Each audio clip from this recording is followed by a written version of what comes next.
Iran ಹಣೆ ಬರಹವನ್ನ ಮೊದಲೇ ಊಹಿಸಿದ್ದ ಜ್ಯೋತಿಷಿ, ಭಾರತೀಯ ಮೂಲದ ಅಮೆರಿಕನ್ ಜ್ಯೋತಿಷಿ ಭವಿಷ್ಯವನ್ನ ನುಡಿದಿದ್ರು.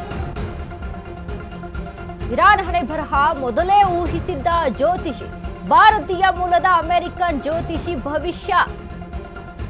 ಖಮೇನಿ ಗ್ರಹಚಾರ ಬಿಚ್ಚಿಟ್ಟಿದ್ದ ನರಸಿಂಹರಾವ್ ಅಮೆರಿಕ ಇಸ್ರೇಲ್ ಜಂಟಿ ದಾಳಿ ಬಗ್ಗೆ ಮೊದಲೇ ಭವಿಷ್ಯವನ್ನ ನುಡಿದಿದ್ರು. ಕಳೆದ ಜನವರಿಯಲ್ಲೇ ಕರಾರುವಕ್ಕಾದ ಭವಿಷ್ಯವನ್ನ ನುಡಿದಿದ್ರು.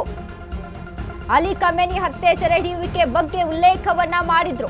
ಇರಾನ್ ಯುದ್ಧ ಖಮೇನಿ ಕುರಿತು ನಾನು ವಿವರಿಸಿದ್ದೆ ಅಂತ ನರಸಿಂಹರಾವ್ ಹೇಳಿದ್ದಾರೆ. ಇರಾನ್ನಲ್ಲಿ ಖಮೇನಿ ಆಡಳಿತ ಸುರಕ್ಷಿತವಾಗಿಲ್ಲ.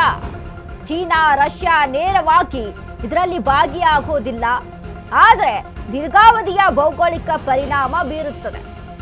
ಇದು ಮಧ್ಯಪ್ರಾಚ್ಯವನ್ನ ಉತ್ತಮವಾಗಿ ಪರಿವರ್ತಿಸುತ್ತದೆ.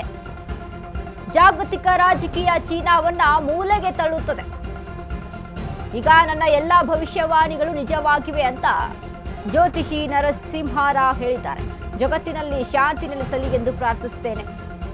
ಖಮೇನಿ ಸಂಕಷ್ಟದ ಬಗ್ಗೆ ಮೊದಲೇ ಎಚ್ಚರಿಸಿದ್ದಂತಹ ಜ್ಯೋತಿಷಿ. ಜಾಲತಾಣದಲ್ಲಿ ಚರ್ಚೆ ಆಗ್ತಿದೆ ನರಸಿಂಹರಾವ್ ಭವಿಷ್ಯ. ಇರಾನ್ ಹಣೆ ಬರಹ ಮೊದಲೇ ಊಹಿಸಿದ್ದಂತಹ ಜ್ಯೋತಿಷಿ. ಈಗ ಕೆಲವೊಂದು ಜ್ಯೋತಿಷಿಗಳನ್ನು ನಾವು ಅಲ್ಲಿ ನೋಡ್ತೀವಿ. ಈಗ ಬಾಬಾ ವಾಂಗ ಆಗಿರ್ಬೋದು, ಇನ್ನು ಕೋಡಿಮಠದ ಶ್ರೀಗಳಾಗಿರ್ಬೋದು, ಕೆಲವೊಂದು ವಿಚಾರದ ಬಗ್ಗೆ ಮೊದಲೇ ನುಡಿದಿರ್ತಾರೆ, ಆ ಒಂದು ಘಟನೆಗಳ ಬಗ್ಗೆ ವಿವರಿಸಿರ್ತಾರೆ. ಈಗ ಅದೇ ರೀತಿಯಾಗಿ ಭಾರತ ಮೂಲದ ಅಮೆರಿಕನ್ ಜ್ಯೋತಿಷಿ ಆದಂಥ ನರಸಿಂಹರಾವ್ ಈ ಬಗ್ಗೆ ನಾನು ಮೊದಲೇ ಹೇಳಿದ್ದೆ. ಇರಾನ್ ಈ ರೀತಿಯಾಗಿ ಅಲ್ಲಿ ಇರಾನ್ ಮತ್ತು ಇಸ್ರೇಲ್ ಅಮೆರಿಕ ನಡುವೆ ಈ ರೀತಿಯಾಗಿ ಯುದ್ಧಗಳು ನಡೆಯುತ್ತೆ. ಇನ್ನು ಖಮೇನಿ ಹತ್ಯೆಯ ಕುರಿತಾಗೂ ಕೂಡ, ಗ್ರಹಚಾರದ ಕುರಿತಾಗಿಯೂ ಕೂಡ ನಾನು ಮೊದಲೇ ಮಾತನಾಡಿದ್ದೆ ಅಂತ ನರಸಿಂಹರಾವ್ ಹೇಳಿಕೆಯನ್ನ ಕೊಟ್ಟಿದ್ದಾರೆ. ಒಂದು ಉಲ್ಲೇಖ ಮಾಡುವುದರ ಮುಖಾಂತರ ಇದ್ರ ಬಗ್ಗೆ ಒಂದಿಷ್ಟು ವಿಸ್ತರಿಸಿದ್ದಾರೆ.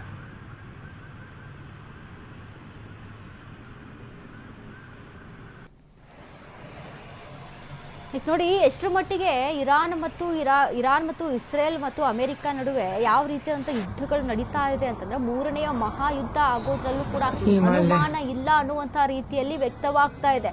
ಅಷ್ಟರ ಮಟ್ಟಿಗೆ ಯುದ್ಧದ ಪರಿಣಾಮ ಬೀರ್ತಾ ಇದೆ. ಸೊ ಹಾಗಾಗಿ ಈ ಒಂದು ಕುರಿತಾಗಿ ಈಗಾಗಲೇ ನಮ್ಮ ಕನ್ನಡಿಗರು ಸಹಿತ ದುಬೈನ ಏರ್ಪೋರ್ಟ್ನಲ್ಲಿ ಸಿಕ್ಕಾಕೊಂಡಿರುವಂಥದ್ದು. ಅವರನ್ನು ರಕ್ಷಿಸೋಕ್ಕೂ ಸಹಿತ ನಮ್ಮ ರಾಜ್ಯ ಸರ್ಕಾರ, DCM ಆಗಿರ್ಬೋದು, CM ಇದ್ರ ಬಗ್ಗೆ ಒಂದು ಪ್ರಯತ್ನವನ್ನು ಮಾಡ್ತಾ ಇದ್ದಾರೆ ಒಂದು ಕಡೆ. ಮತ್ತೊಂದು ಕಡೆ ಇದು ಎಷ್ಟು ಮಟ್ಟಿಗೆ ತಮ್ಮ ನಷ್ಟ ಆಗಿರ್ಬೋದು, ಆರ್ಥಿಕವಾಗಿ ನಷ್ಟವನ್ನು ತಂದುಕೊಡ್ತಾ ಇದೆ, ಎಷ್ಟು ಪ್ರಾಣ ಹಾನಿಗಳಾಗ್ತಾ ಇದೆ, ಎಷ್ಟು ಜನ ಪ್ರಾಣವನ್ನು ಕಳ್ಕೊಳ್ತಾ ಇದ್ದಾರೆ. ಇನ್ನು ಯಾವುದೇ ರೀತಿಯಾದಂಥ ಪಟ್ಟನ್ನು ಬಿಡದೆ ಇರಾನ್ ಸಹಿತ ಅಷ್ಟೇ ಒಂದು ಶಕ್ತಿಯುತವಾಗಿ, ಬಲಾಢ್ಯವಾಗಿ ಅಮೆರಿಕ ಮತ್ತು ಇಸ್ರೇಲ್ ವಿರುದ್ಧ ಸಮರವನ್ನ ಸಾರ್ತಾ ಇದೆ. ಯಾಕಂದ್ರೆ ಅಲ್ಲಿ ಇರುವಂಥ ಮುಖ್ಯ ಸರ್ವಾಧಿಕಾರಿ ಆದಂಥ ಅಲಿ ಖಮೇನಿ ಅವರನ್ನ ಕಳೆದುಕೊಂಡಂಥ ಒಂದು ದುಃಖ ಏನಿದೆ, ಭಾವನಾತ್ಮಕವಾಗಿ ಧಕ್ಕೆ ಏನಾಗಿದೆ, ಅದರ ವಿಚಾರಕ್ಕೆ ಸಂಬಂಧಪಟ್ಟಂತೆ ಇದೀಗ ಯುದ್ಧವನ್ನ ಮತ್ತಷ್ಟು ಘೋರವಾಗಿ ಇಲ್ಲಿ ಪ್ರಾರಂಭಿಸಿರುವಂಥದ್ದು. ಸೊ ಹಾಗಾಗಿ ಅಮೆರಿಕ ಸಹಿತ ದೊಡ್ಡ ಒಂದಿಷ್ಟು ಅಧಿಕಾರಿಗಳನ್ನ ಅಲ್ಲಿ ಟಾರ್ಗೆಟ್ ಆಗಿಟ್ಕೊಂಡು ಆಗಿರ್ಬೋದು, ಇನ್ನು ಖಮೇನಿಯನ್ನ ಟಾರ್ಗೆಟ್ ಆಗಿಟ್ಕೊಂಡು ಆಗಿರ್ಬೋದು, ಈಗ ಮೇನ್ ಆಗಿ ಯಾರನ್ನ ಟಾರ್ಗೆಟ್ ಮಾಡಿ ಅವರನ್ನೇ ಹೊಡೆದಾಕುವಂಥ ಕೆಲಸವನ್ನ ಮಾಡ್ತು. ಸೊ ಹೀಗಾಗಿ ಮತ್ತೊಬ್ಬ ಸರ್ವಾಧಿಕಾರಿಯನ್ನ ಇದೀಗ ಸದ್ಯಕ್ಕೆ ಇರಾನ್ ಅಲ್ಲಿ ನೇಮಕವನ್ನ ಮಾಡಿಕೊಂಡಿದೆ. ಬಟ್ ಈ ವಿಚಾರಕ್ಕೆ ಕುರಿತಂತೆ ನರಸಿಂಹರಾವ್ ಅವರು ಹೇಳಿರುವಂಥದ್ದು, ಇದ್ರ ಬಗ್ಗೆ ನಾನು ಮುಂಚೆನೇ ನುಡಿದಿದ್ದೆ, ಇದ್ರ ಬಗ್ಗೆ ಭವಿಷ್ಯವಾಣಿಯನ್ನ ಹೇಳಿದ್ದೆ ನಾನು. ಗ್ರಹಚಾರ ಅನ್ನೋದು ಅಲ್ಲಿ ಅಟಕಾಯಿಸ್ಕೊಳ್ಳುತ್ತೆ ಅನ್ನುವಂಥ ವಿಚಾರಕ್ಕೆ ಸಂಬಂಧಪಟ್ಟಂತೆ ಈಗ ಖಮೇನಿ ಬಗ್ಗೆ ನಾನು ಮೊದಲೇ ಮಾತನಾಡಿದ್ದೆ. ಇರಾನ್ ಮತ್ತು ಇಸ್ರೇಲ್ ಯುದ್ಧದ ಬಗ್ಗೆ ನಾನು ಮೊದಲೇ ನುಡಿದಿದ್ದೆ ಅನ್ನುವಂಥ ಒಂದಿಷ್ಟು ಲೇಖನದ ಮುಖಾಂತರ ಹಂಚಿಕೊಂಡಿದ್ದಾರೆ.